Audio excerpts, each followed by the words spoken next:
Hi, guys. Welcome back to the show. Thanks for tuning in. This is episode number 74, Real Talk with Americana artist Julia Cannon. Welcome to the show. Hello. Hi. I want to give you just a second to kind of introduce yourself to the guests. All right. I'm terrible at this. I am Julia Cannon. I'm from Wasilla, Alaska, which is like the middle of nowhere, but gorgeous and full of crazy people. And I kind of am in the Americana folk soul weird crossroads. Just doing my thing. Proud cat mom. Broke.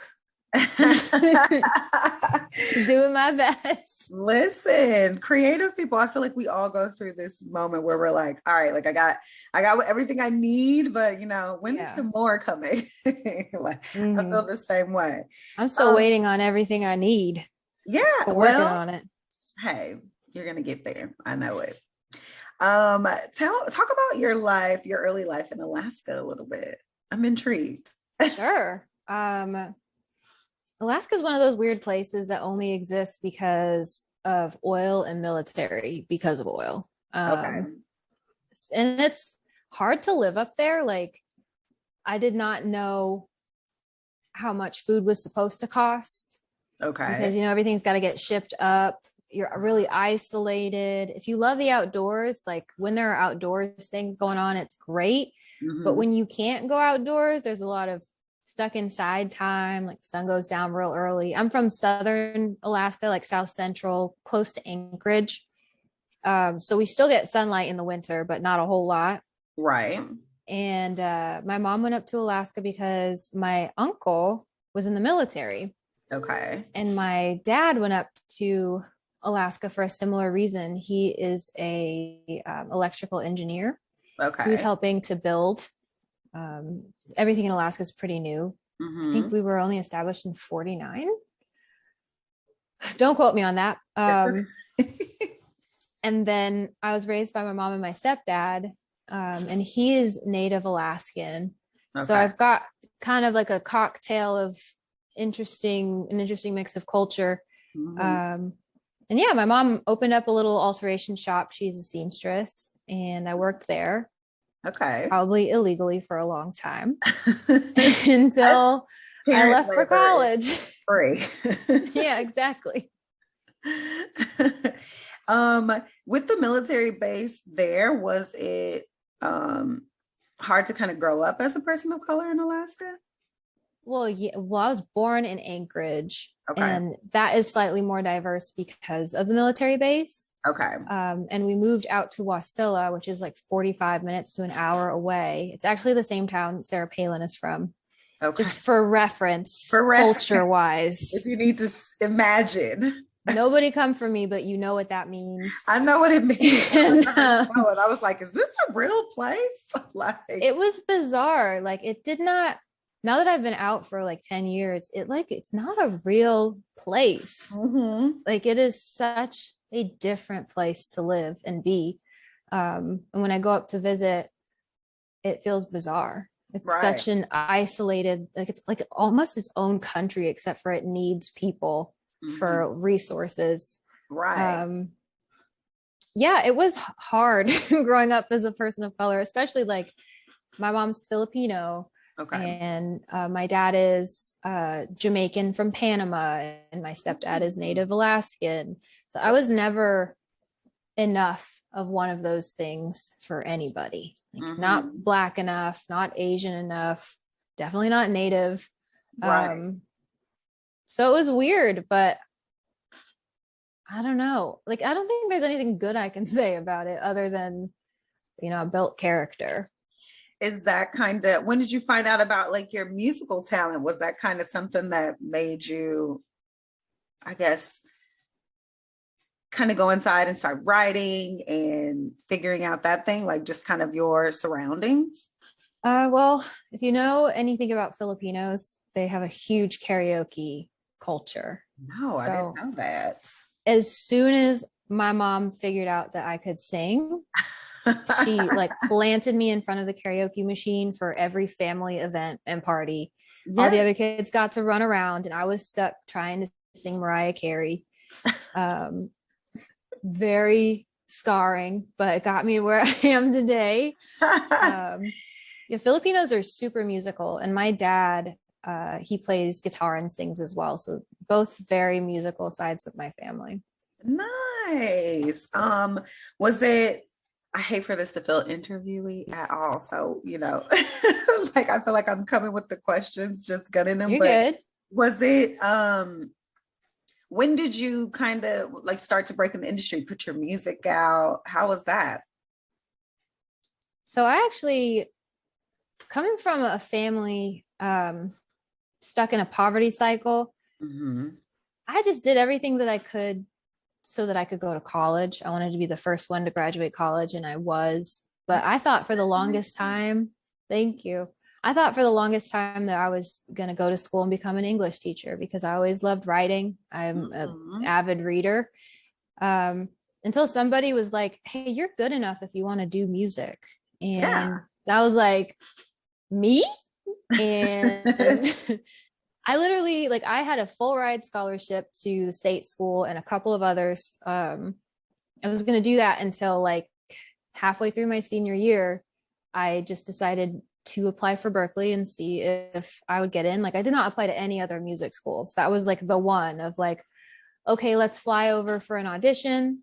And if I don't get it, whatever. But if I do get it, then that means I'm good enough. So I went and I tried and I got in and I begged for scholarships and grants. But it wasn't an option. Like, I felt a lot of guilt leaving my mom's business behind because I was kind of the next in line to take over. And there's a lot of guilt when you break the cycle too. But they're very supportive now, but it was hard.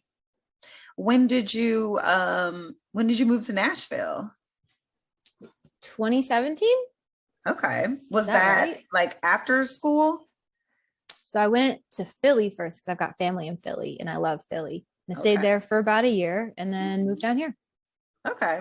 Why did you leave Philly? Was it too cold? Well, no, you lived in Alaska. That's like a silly question. Like you're like pretty used to some frigid temperatures. But what it is different though, because it's not humid in Alaska. So 0 degrees in Alaska feels like 30 degrees on the East Coast. Like it's different. Yeah. Okay. It's like gets under your skin when it's humid. It's a dry cold. Yeah, it's dry. Okay. That's Alaska.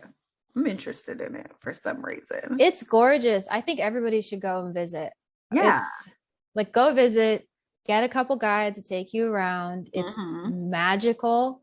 But remember that people who don't want to be around other people move to Alaska because it's so spacious. So people are friendly and like they'll take care of each other, but it's very much an individualistic society up there of like, get off my property or I'll shoot you, like that them kind of people. You don't have to worry about that. Like when I fine, I'm like, I'm not going to this person's yard. They mean it. It's like not get on their lawn, on their grass. Like they have a very specific sign and the house is all the way up that hill. And like you just never know where they're at. But they know that you're out there though, because they saw you coming. They probably got cameras. Yeah. Right. Like very private. Yeah. I can respect that. I'm the same way. Like if I don't want to talk to anybody, deal with anything, it's like my guard's up. So I moved down to Nashville because I'm poor. Literally, that was my reason. Well, I understand. Because the cost of living is so much cheaper down here. Yeah. And there's a music community, like there's a hub, and I could rent a house for what I was paying for an apartment up there. So wow. I have a lot of student debt, got a lot of health problems I'm taking care of. It just seemed like the move. And then I really liked the community, so I just stayed. How has it been like living here for you though? Like, did it take like a minute to get adjusted or you just kind of fell right into it? Because the South is different. It's a nice place to come, but it's very different. It is different. See, I could only live in Nashville because of the music. If the music wasn't here, I'm not sure I would gel so well, because one of the first things I Googled when I moved down here was, where are the Black people? Because it's like it's still segregated, and like there's redlining and all of that up north in more populated cities, but culturally things are still segregated here. Yeah. And now I kind of like, I know where they are. Yeah. But then it's like, at first, it's almost like you can't do that every weekend or like do those things all the time. Like where Black people congregate, let's just say it. I mean, to be honest. Yeah. Like, and when I step off the plane in Philly, it's kind of like a breath of fresh air, because like I'm used to being one of the only Black or brown people in a room because I'm from Alaska. Yeah. And I got spoiled being in Boston and then Philly. And then I came down here, and it was one of those things where I had to readjust to it, like get used to it again. Yeah. Because along with like segregation comes like, you can't get the food that you want as easily as you can in places where things are more integrated. Like I have to drive to South Nashville for the good Korean food, and I have to go, like I know where the good taco trucks are. Everything so really, is on that side, like all the ethnic food. If you want real Thai food, like like all of it is just over there. Because that's where all of the people of color have been sent. Is the nice word for it. Basically, that's what happened here. Like, and they're moving the little section of it in North Nashville is getting pushed just more out too. It's kind of sad, but that is Nashville for the listeners if y'all don't know. It's their loss, because the substitution of the good food is not as good. It's not. But I feel like acting like it is. It's no, really just watered down flavor. Like it's not there. Like I try, and I'm just like, I never have to eat there again. I say that a lot. Like you cannot fool me because I'm Blasian. So I know what it's supposed to be. Yeah. And that is not it. I feel you on that. Talk a little bit about like your creative process. I like to ask every artist of any kind that I talk to about their creative processes. Okay. I started writing songs because I didn't have anyone to talk to about the stuff that was going on in my life. My family, I like to say they definitely did the best they could, but we had some issues growing up. There was some not cool stuff going on. And as an adult now, I can say like I was a really anxious and depressed kid because we had a lot going on. And I kind of leaned on music first as therapy. And it's still kind of that for me now, except for I have a healthier relationship with it. Thank you, therapy. Right. So yeah, songs kind of fall out of me. And then I have a pile of them, and then I'll go through them and I'll see what can be polished. And that's kind of how it goes. Like I don't have a problem writing songs at all, because it's just so deeply enmeshed in how I process things. Yes. So you just sit down with your notebook? Is it in like a room? Like just where do you go? It could be anywhere. Like I'll be walking around, I'll need to pull out my voice memo app and I'll hum something, and then later on I'll go home and I'll try to decode it and see if it is a turd or not. And in the car a lot of times, because you're kind of in that meditative state, I get an idea. Or like first thing in the morning, often whenever something's going on that's stressing me out or I'm excited about, and then I'll try to like, sometimes I'll sit down and I'll be like, I would like to write a song today, and I'll just like go through my ideas on my voice memo app.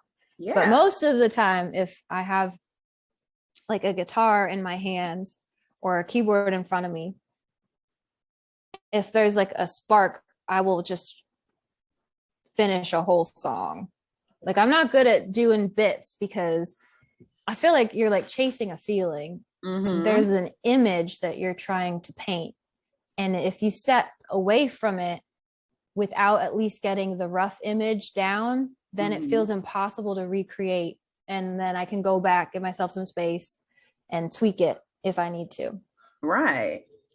I would probably be like that too. Because if I leave it, it's gone. No, it's not. It's if I leave it and I come back to it, it is so rare that it's gonna feel right because the feeling is gone. It's just like what you felt facing a feeling. Yeah. I'm the same way. So it's like if an idea is there, I gotta go ahead. I even do that when I'm working on projects. I'm like, I can't come back to this tomorrow. Like the way my brain is working, I'm making this graphic. It's like, it's exactly something.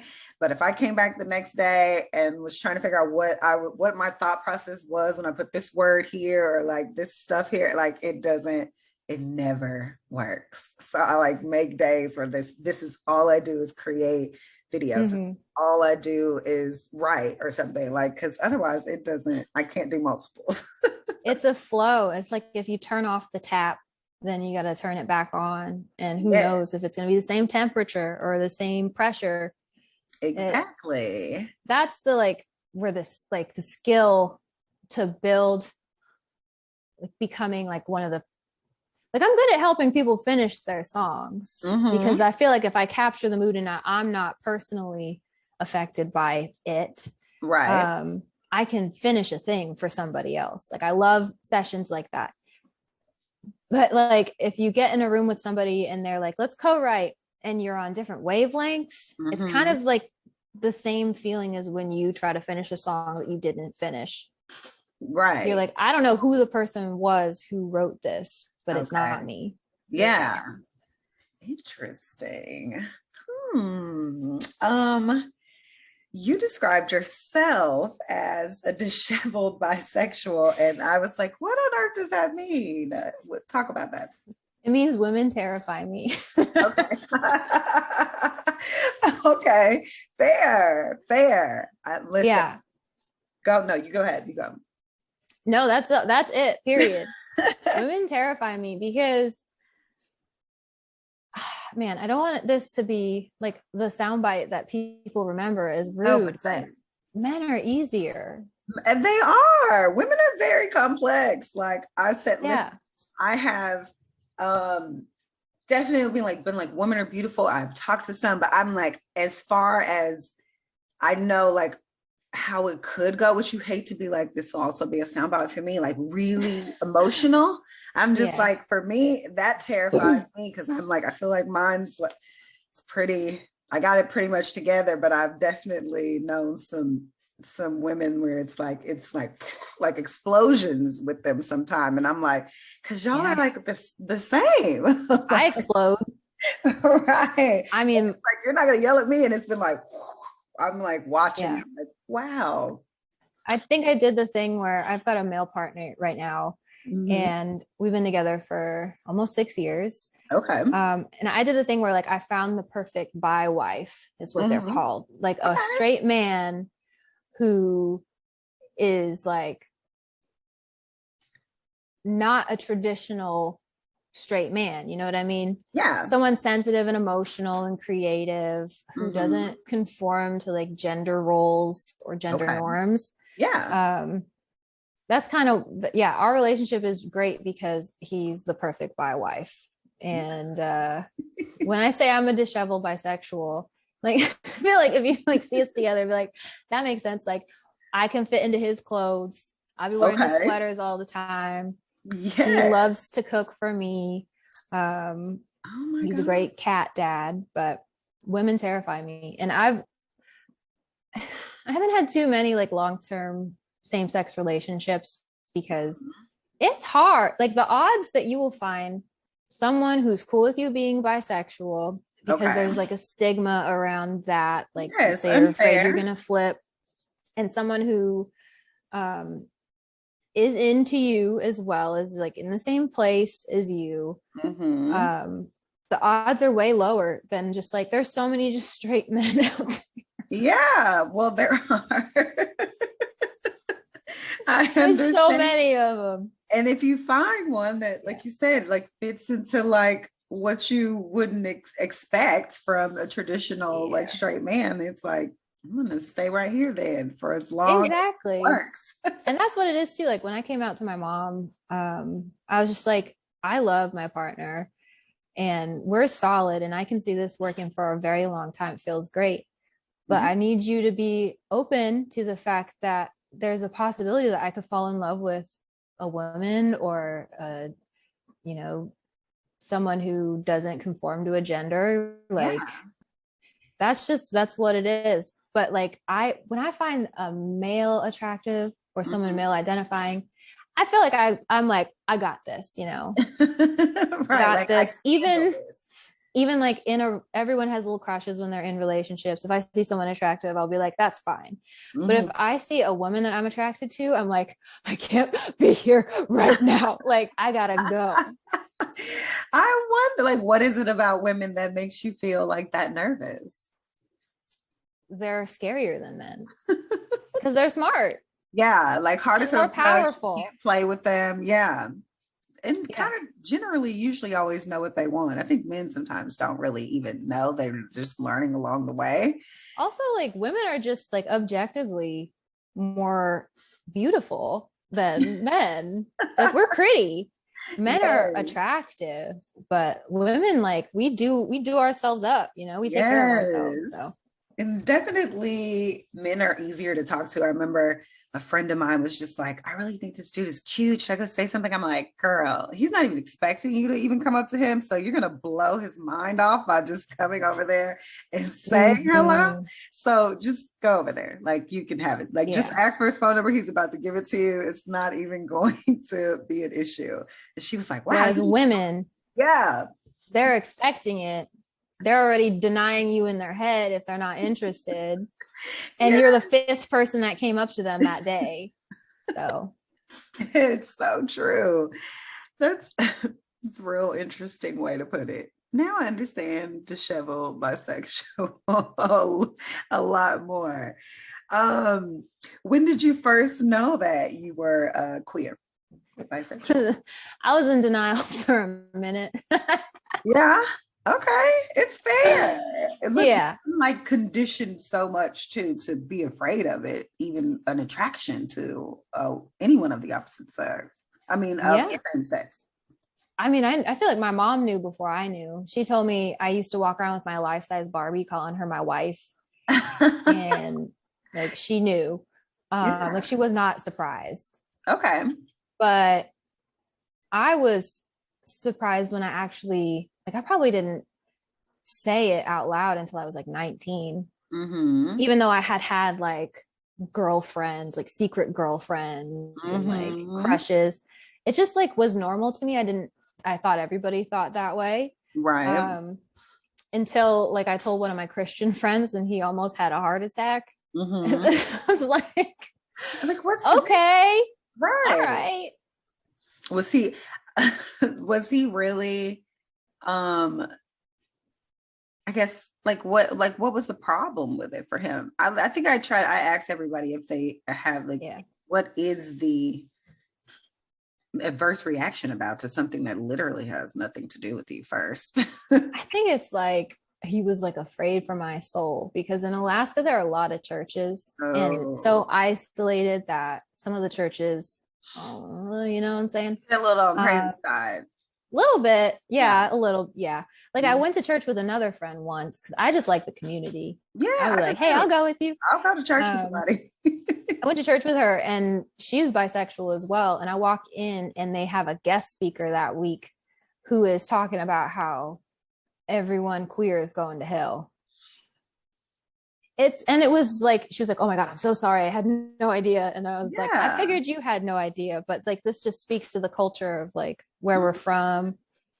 Very like true. So in pockets. They say Alaska is so far north it's south. Like that's the nickname. Okay. Because it's just having its own culture and thing and like its own little bubble almost. I think it's also like a lot of people from the South went up during the gold rush and settled there because there's no other explanation for all the Confederate flags. Because you were like, the South will rise again. You were literally as north as it gets. So Did kind of coming out, did that bring any adversity kind of to your career in any way? I don't think so. Good. I feel like if anybody was uncomfortable, they didn't tell me, which is how it should be. That's all that matters then. Shut your mouth. Like, if you don't have like anything that brings joy to me, you can keep it to yourself. That's how I feel. Who's been your most important mentor? Man, that is an interesting question because I feel like I've always relied on community, especially since like my parents, as supportive as they are, they don't know like Right. They don't know what's going on, or like they don't understand the music industry. Nobody really understands the music industry because it's so weird. Yeah. But I've had a couple people who really believed in me, who kind of put me in the right places. Back home, there is a man named Josh Freifogel, and he's kind of like the guy who keeps the music going in the town that I'm from. Okay. He was one of my first mentors. And then here in Nashville, I feel like I've got a great community of women predominantly who just support each other. We learn from each other. A lot of musicians, I feel like, can be really secretive because they don't want people to know what is helping them to become successful in the areas they're successful. It's like they're trying to hide their treasure from you. Yeah. But I've been lucky to build a community full of people who are not like that. I have like a Nashville mom, which sounds rude to say because she's not mom aged. Right. But no, some of us have that energy no matter what. Yeah, her name is Alana Royale. She's awesome. She's dope. Alana. I know her. She comes to my nail shop. She's dope. And she kind of took me in, and her husband, Jared, have been so sweet and supportive. Like if I need anything or have any questions, I can go to her. Samantha Zaruba, who she runs her own little business, managing people and coaching people. She's been really helpful to me. Whole hodgepodge of people. Yeah, that's great. Alana's such, like, I love her. I love her energy. Anytime I run into her, like, she's just so loving and giving. So I'm not surprised that you met her and Jared and they just kind of took you in. She definitely has mom energy for sure. She's like dad energy, borderline. Yeah, yeah, because she's bossy too. So like she tell you like when you need to do something or who wasn't doing something or where you need to be and go. And you're like, okay, I need to show up there. I got to do that. And I connect with that. It's like that northern energy of like, let's get to the point. I don't want to waste my time. Yeah, I'm here. This is what we're about to do. And we're going to wrap this up. It sure is. What is, which I ask everybody too, like your relationship to spirituality, and kind of how does that help you balance your mental health, your self-care, and your wellness practices? It's such a long question, but answer that how you feel. So I was actually, weirdly enough, like my mom is Catholic. Okay. She was raised Catholic because the Spanish came to the Philippines. They did their thing, you know, their thing. And then she wanted to like get as far away from that as possible when I was around 7 or 8. So she decided to convert to Mormonism. And so I was baptized Mormon. Okay. For a couple of years, we were really Mormon. And I met a lot of great people through that. It's a very interesting culture. Yeah. We didn't quite gel with it as much as I think she thought that she was going to, because there's like some traditional gender role stuff. They have a history of racism. It was a whole thing. And then when she opened her business, we kind of got some shade because we weren't able to go to church as often, because it was like all hands on deck opening up her shop. So then from that point on, I was kind of like, my friends and their parents are talking like shit about us. So I'm going to step back a little bit. That's when I started going to church with my friends. I've never really been a religious person. Just didn't make a lot of sense to me, but I loved the sense of community. Exactly. That's a common thing for everyone. I feel like a younger generation of us are like, okay, that was cool, I enjoyed it, but like really, but I got some beef with the rigidity of it is a lot. But as far as like, I loved going to church, I loved to sing the songs, like I was in there, I loved it, I like got to see my granny, so it was a place where we got to convene, if anything. Yeah, that was my one complaint about Mormon church, is the songs, probably the most boring songs. But they do have like the greatest, there's this like part of the culture that is awesome, is because you got to leave space for Jesus, right? And because gender roles are strong, unfortunately, they're really into like swing dancing and harmonizing, like barbershop quartet choral singing. Like they were killing it at that. Kind of fun. So like their parties were so fun because there's like nobody's drinking, it's just punch and swing dancing and a bunch of like people singing together.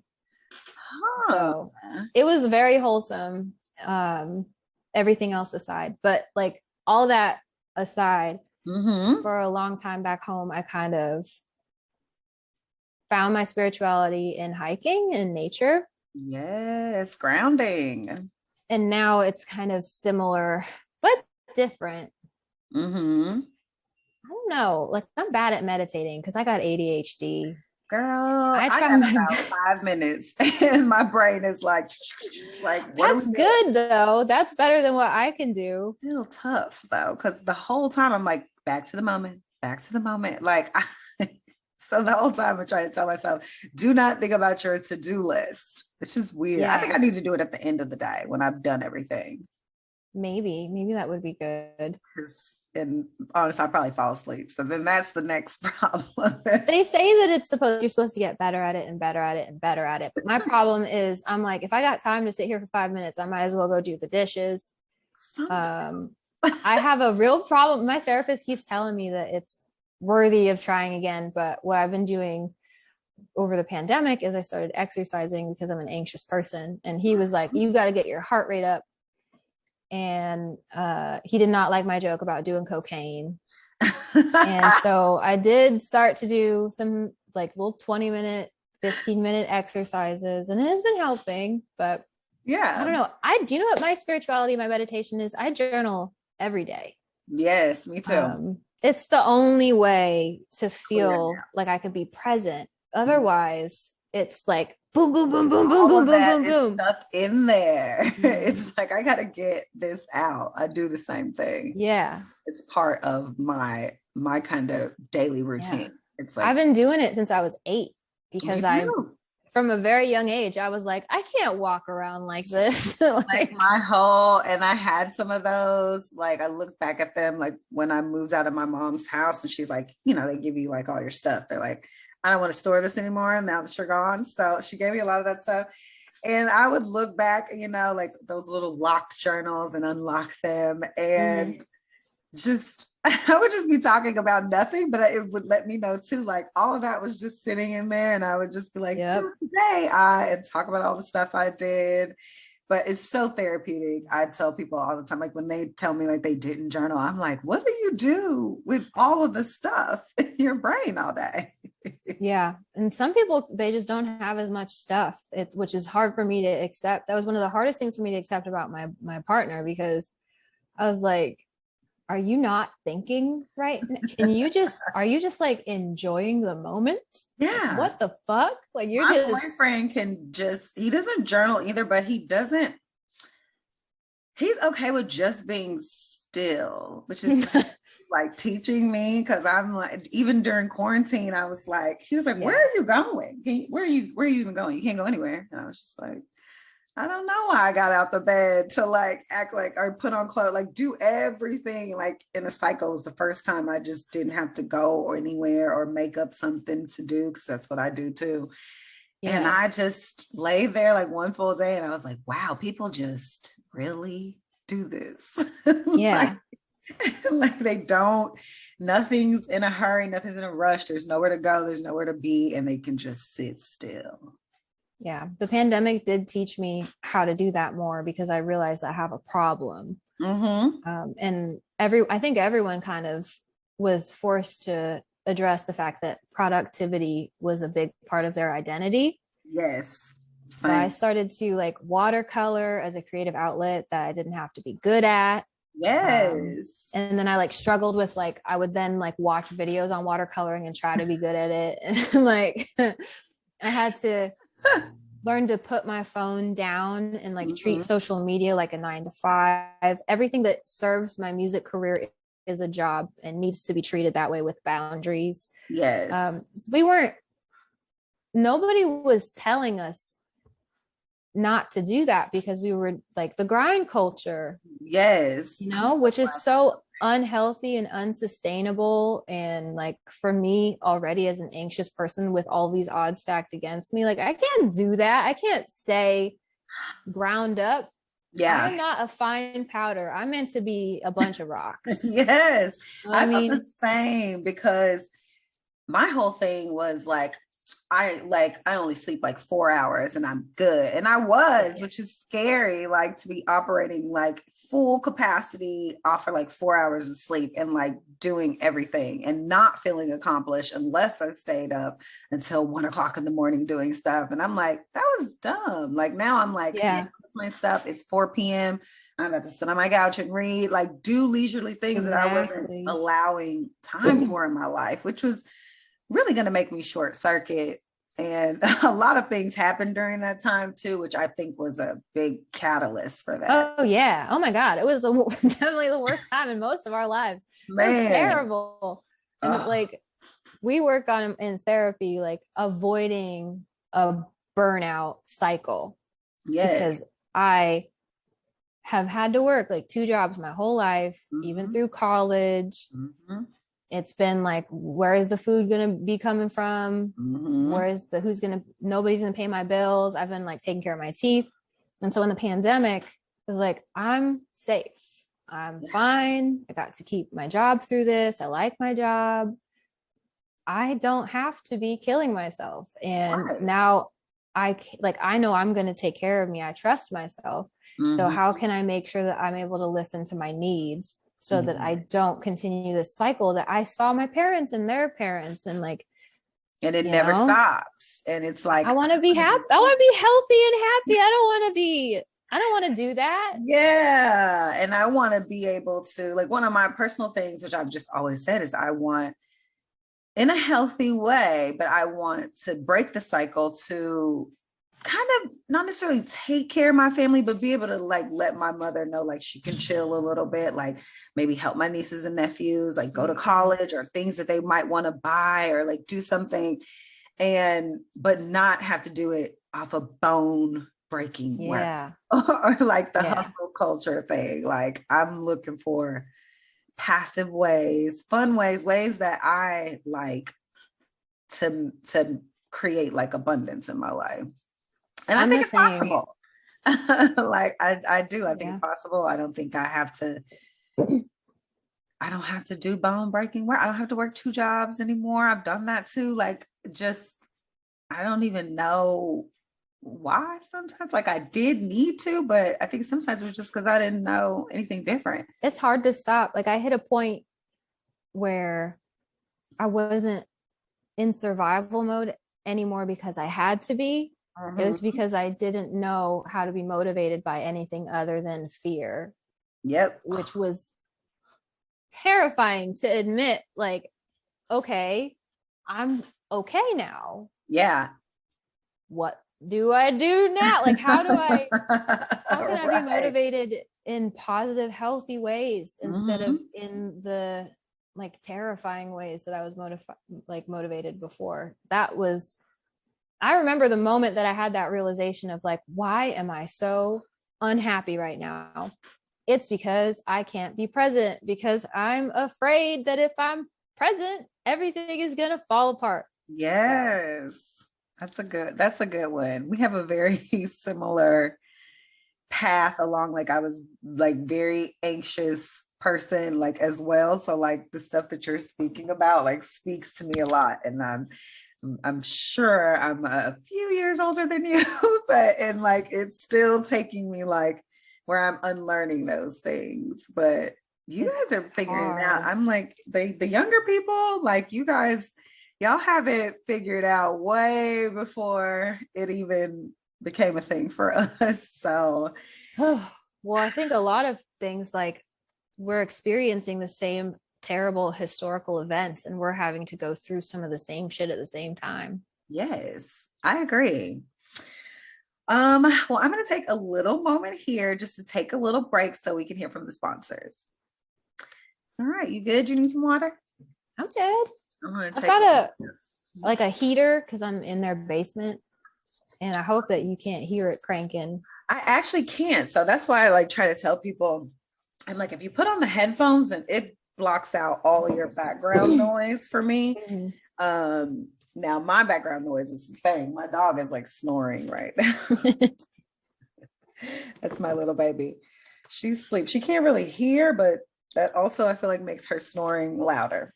Oh, but it doesn't bother me. Okay, I'm gonna bring us back. Hi guys, welcome back. This is episode number 74, Real Talk with Americana artist Julia Cannon. Okay, Julia. So I am a certified life coach specializing in happiness and fulfillment. And I ask every guest on the show to tell me what your idea of happiness is, just yours, wherever it is in your utopia, and something you're grateful for today.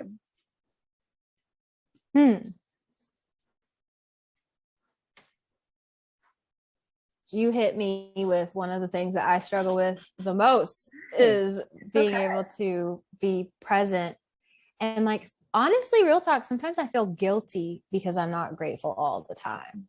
Which is like, I know logically, like, but emotionally, I feel like I've come through the other side of so many things that a lot of people haven't been able to come through. And so whenever I'm not actively grateful, and I feel like I'm more wanting than grateful, it feels bad, especially with two parents from third world countries. Yeah, but it's a practice that like you have to do every day, because I came from a place of complete lack. So, and like that, like again, like never feeling like I had enough.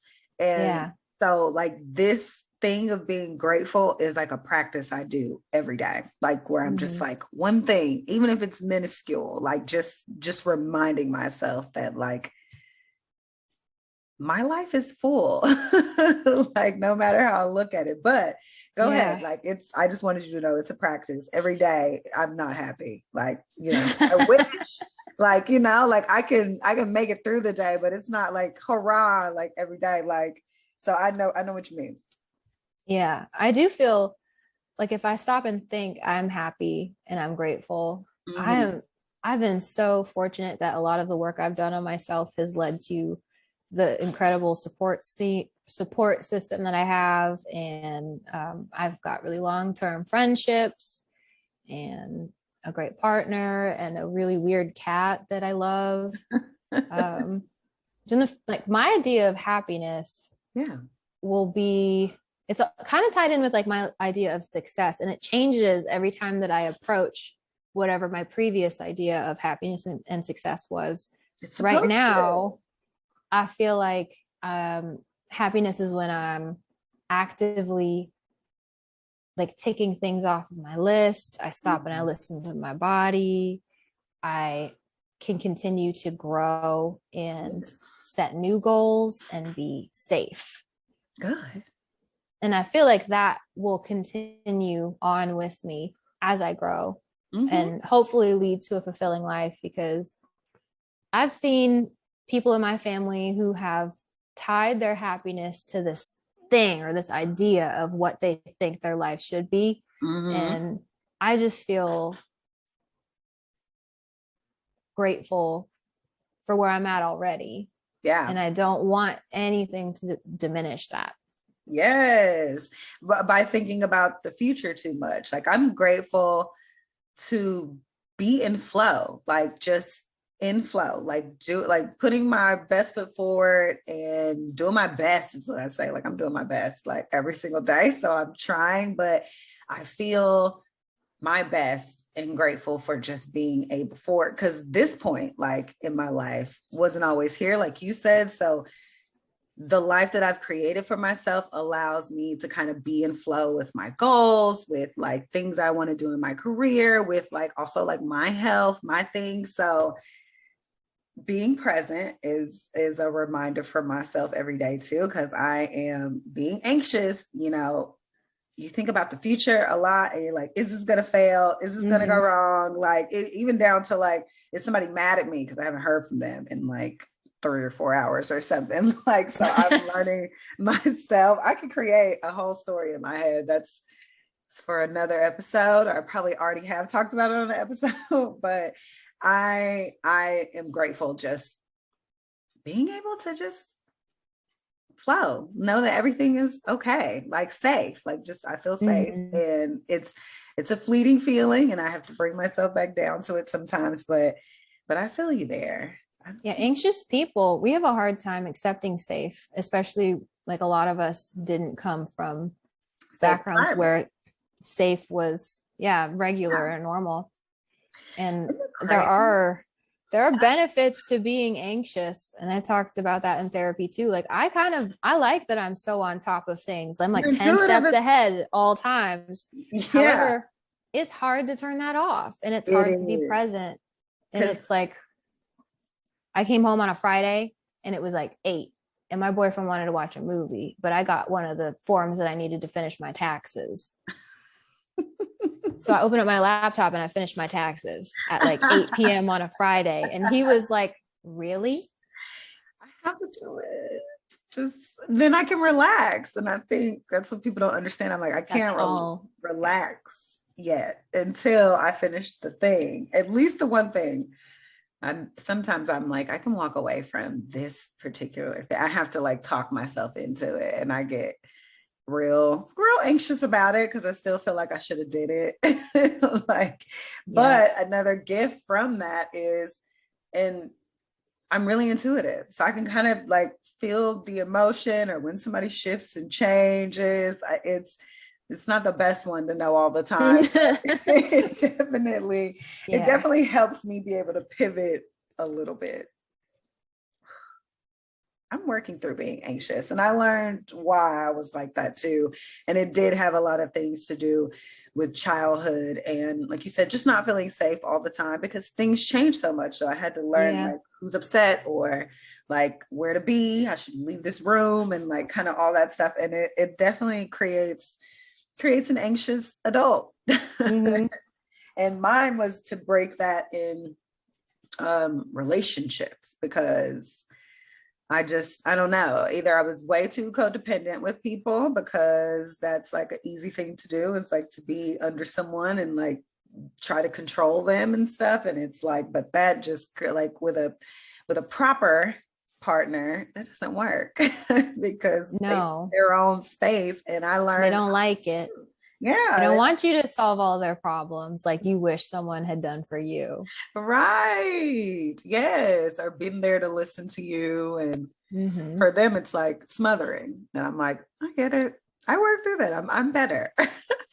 I want to thank you so much for coming on the show. I don't want to keep you, but I'm so glad that we got to share space. Like, I feel like we relate. I want to hang out with you. I'm just going to say it out loud. You can ask Alana. I'm not crazy. I'm a real human. I believe you. Tell the listeners how they can find you. Sure. I'm all over the place on the internet. I exist. Google there is a Julia Cannon who pops up first, and I wish her all the best, but we're about to get her out of here. How much do I need to get in the I would like my name back. No, she does like spiritual healing. She's pretty cool. But the thing is, like, she does podcasts, she does radio. So she's on Spotify before me too. So she's getting on my nerves a little bit. And they didn't know I existed until I emailed them to be like, hey, your people keep messaging me, asking me for spiritual guidance. And I don't know how to tell them they got the wrong Julia. So wrong Julia. Put it out tell your people that I can't help them and that it's making me sad hearing all their problems all the time. But you can find me, Julia Cannon. If you type in Julia Cannon music, I'll pop up on all of the socials. I'm Coolia Janin, at Coolia Janin. I've got some new music coming out soon, hopefully this spring, and released an EP. I've lost all concept of time. Last year, I think. Yes, it said 2021. Yeah. Yes. What year are we in? See, COVID has messed me up, and it makes me believe that we're in a simulation more than I've ever believed it, because I don't even know what month it is. Like the year is what's messing me up, because we came into this. Yeah, I don't feel like I left 2020 like ever. I just feel like I'm in a loop, like stuff. Okay, new music. Yes, last year your album. Yeah, my EP came out. Yes. It was called Listening. Yes, which I love that song. Thank you. Yeah, and hopefully, like, I got to get with my band because the pandemic wasn't as nuts when we recorded, so it's going to be more full band stuff instead of the more low-key Americana stuff. So I'm really excited about it. Great, awesome. I'll make sure I put that in the show notes too. And guys, thanks again for tuning into the show. This is episode number 74, Real Talk with Americana artist Julia Cannon. Thanks again, Julia. Thank you.